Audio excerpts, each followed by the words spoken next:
Hello and welcome once again. Today we are going to discuss figure of speech of the poem The Inchcape Rock by Robert Southey. Students, these are some tasks and activities for board examination on figure of speech. अलंकार या विषयावरती board एक्झामिनेशनमध्ये खालील प्रकारचे प्रश्न विचारले जाऊ शकतात. यामध्ये मुख्यत्वे करून name and explain the figure of speech in the following असा प्रश्न विचारला जाऊ शकतो. बाकीचे जे क्वेश्चन सेट्स आहेत ते आपण नंतर दिलेल्या लिंकवरून डाउनलोड करून घेऊ शकता. Now let us study the figure of speech from the Inchcape rock. Please see the first sentence. First sentence, no stir in the air, no stir in the C.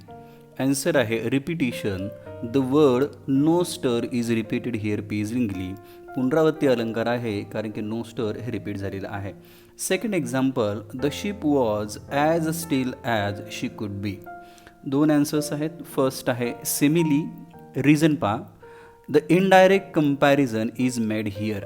As हा शब्द indirect comparison दाखवतो त्यामुळे simile. आणि दुसरं आहे alliteration, अनुप्रास अलंकार. The sound S is repeated here pleasingly. S sound आपण ब्ल्यू रंगाने त्या ठिकाणी हायलाईट केलेला आहे. थर्ड एक्झाम्पल आहे her sails from heaven received no motion, her keel was a steady in the ocean. दोन उत्तर याची आहेत. एक alliteration, explanation. The sound H is repeated pleasingly. H हा साऊंड रिपीट झालेला आहे हर आणि हेवनमध्ये. रिपिटिशन अलंकार आहे, परत पुनरावृत्ती अलंकार आहे. रिझन किंवा explanation, the word her is repeated here pleasingly. दोन्हीपैकी एक उत्तर आपण लिहिलं तरी चालू शकतं. Fourth example, without either sign or sound of their shock. Answer आहे alliteration. The sound S is repeated here pleasingly. या सेंटेन्समध्ये साईन, साऊंड आणि शॉक याच्यामध्ये यस साऊंड रिपीट झालेला आहे. Example number fifth, so little they rose so little they fell. एक आहे antithesis, opposite words are used here for emphasis. विरुद्धार्थी शब्द अलंकार. दोन विरुद्धार्थी शब्द याच्यामध्ये आलेले आहेत. राईज अँड फेल आपण रेडने ते हायलाईट केलेले आहेत. आणखीन एक आन्सर याचं लिहिता येईल. रिपिटिशन अलंकार, पुनरावृत्ती अलंकार. The word so little they is repeated here pleasingly. So little they हा वर्ड या वाक्यामध्ये रिपीट झाल्यामुळे तो रिपिटिशन आहे. Example number 6, the abbot of Aberbrothok. उत्तर आहे alliteration. The sound A is repeated here pleasingly. Example number 7, on a buoy in the storm it floated and swung. Answer आहे personification, चेतन गुणोक्ती किंवा मानवी गुणकरण. Reason, the lifeless things is treated here as human being.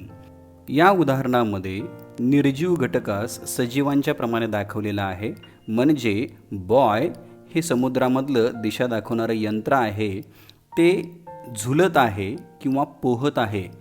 Float and swung असं कारण सांगितलेलं आहे, त्यामुळं हा पर्सॉनिफिकेशन आहे. Example number 8, and over the waves its a warning rung. दोन आन्सर्स आहेत. इन्व्हर्जन, अदलाबदल अलंकार. The words are not in a correct order. शब्दांचा योग्य क्रम नाही आहे आणि योग्य क्रम काय पाहिजे होता. And the order is its a warning rung over waves. त्यामुळे हा इन्व्हर्जन आहे. दुसरं उत्तर याचं लिहिता येईल alliteration. The sound W is repeated here pleasingly. Waves आणि वॉर्निंगमध्ये डब्ल्यू साऊंड रिपीट झाल्यामुळे अनुप्रास अलंकार आहे. Example number 9, he felt the cheering power of spring. उत्तर आहे personification. The lifeless things is treated here as human beings.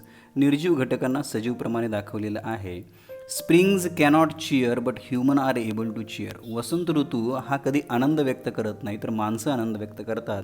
त्यामुळं निर्जीवास लावलेला हा मानवी गुण आहे. Example number 10, when the rock was hid by the surge swell. Answer आहे alliteration, अनुप्रास अलंकार. The sound S is repeated here pleasingly. S या ध्वनीचं पुनरुच्चार झालेला आहे सर्ज आणि स्वेलमध्ये.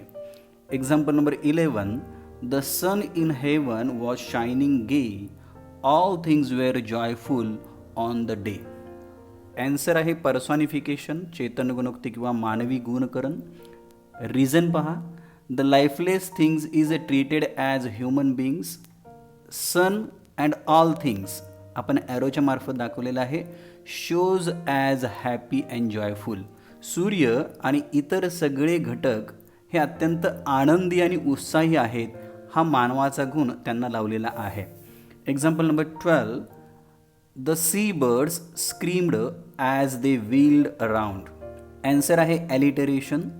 The sound S is repeated here pleasingly. S या साऊंडचा पुनरुच्चार झालेला आहे. Example number 13.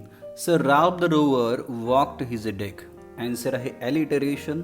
The sound R is repeated here pleasingly. अनुप्रास अलंकार परत आहे हा, कारण की आर र साऊंडचा पुनरुच्चार झालेला आहे.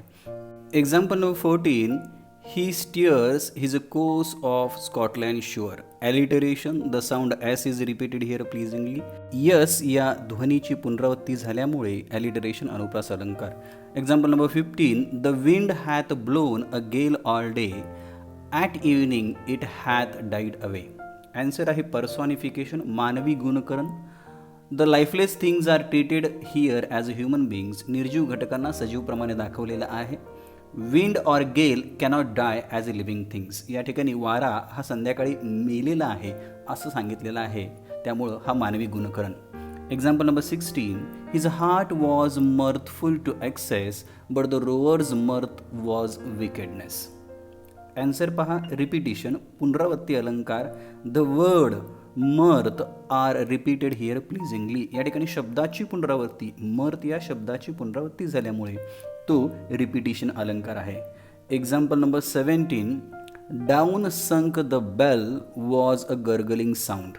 ॲन्सर दोन आहेत. एक इन्व्हर्जन, अदलाबदल अलंकार. The words are not in a correct order. वाक्याची संरचना ही व्यवस्थित क्रमाने नाही आहे. And the order is the bell down sunk with a gargling sound. अशा क्रमानं हा पाहिजे होता. अनोमोटोपोइया, नादानुकरण अलंकार. The sound gargling is expressed in a word. Gargling हा ध्वनिश दाखवणारा शब्द आहे, तो या ठिकाणी मांडल्यामुळे तो अनोमोटोपोइया किंवा नादानुकरण अलंकार आहे. Example number 18. The bubbles rose and burst around. Alliteration, अनुप्रास अलंकार. The sound B is repeated here pleasingly. B हा साऊंड रिपीट झाल्यामुळे तो अनुप्रास अलंकार आहे. Example number 19. Sir Ralph bent over from the boat. Answer आहे alliteration. The sound B is repeated here pleasingly. B sound repeat झाल्यामुळे तो अनुप्रास अलंकार आहे. Example number 20. Sir Ralph the Rover sailed away. He scored the seas from many a day. Answer आहे alliteration. The sound S is repeated here pleasingly. Example number 21. So thick a haze overspread the sky. Answer आहे alliteration. The sound S is repeated here pleasingly. परत एकदा S sound repeat झाल्यामुळे तो अनुप्रास अलंकार. Please see विद्यार्थी मित्र हो की या कवितेमध्ये ॲलिटरेशन हा मेजरली वापरलेला अलंकार आहे. त्यामुळे एक्झाम पॉईंट ऑफ व्ह्यू आपण पहिल्यांदा जर परीक्षेमध्ये एखादं याच्यावरती वाक्य विचारलं तर तो ॲलिटरेशन आहे का हे पहिल्यांदा आपण चेक करावं. Example number 22. On the deck the rover takes his a stand. Inversion, उलटसुलट किंवा अदलाबदल अलंकार. The words are not coming in a proper prose order. या वाक्याचा क्रम हा उलटसुलट आहे. वाक्याचा क्रम योग्य कसा हवा होता? The rover takes his a stand on the deck. Example number 23. So dark it is they see no land. Inversion, उलटसुलट किंवा अदलाबदल अलंकार. The words are not coming in a proper prose order. आणि प्रॉपर प्रोज ऑर्डर काय पाहिजे होती? It is dark so they see no land. Example number 24. For there is the dawn of the rising moon. Paradox, विरोधाभास अलंकार. To opposite ideas are presented in a sentence. दोन परस्पर विरोधी कल्पना या वाक्यामध्ये मांडलेल्या आहेत. परस्पर विरोधी कल्पना कोणत्या आहेत पहा? डॉन अँड रायझिंग मून, पहाट, सूर्योदय आणि चंद्रोदय ह्या वेगवेगळ्या कल्पना आहेत, त्या या ठिकाणी ॲब्सेंटपणे मांडलेल्या आहेत, त्यामुळे विरोधाभास अलंकार. Example number 25. Canst hear said one the breakers roar. Answer आहे इंटरॉगेशन, प्रश्नार्थी अलंकार. The question is asked here, प्रश्न या ठिकाणी विचारलेला आहे त्यामुळे तो इंटरॉगेशन अलंकार. Example number 26. Now where we are I cannot tell. Answer आहे alliteration. The sound W repeated here pleasingly. W या साऊंडचा पुनरुच्चार झालेला आहे. Example number 27. O Christ it is the Inchcape Rock. अलंकार पहा, ॲपॉस्ट्रॉफी. मराठीमध्ये याला परोक्ष संबोधन असं म्हणतात.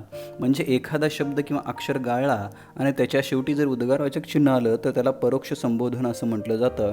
The feelings represented by an exclamation. या ठिकाणी भावना उद्गारात्मक दाखवलेल्या आहेत.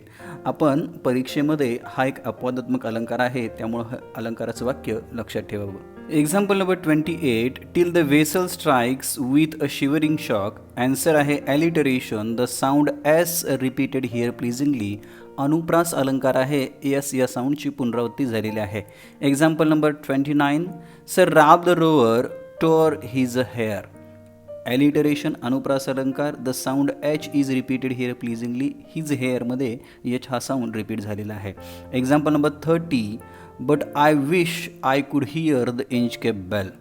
Repetition, the word I repeated here pleasingly. पुनरावृत्ती अलंकार आहे. आय या शब्दाची पुनरावृत्ती झालेली आहे.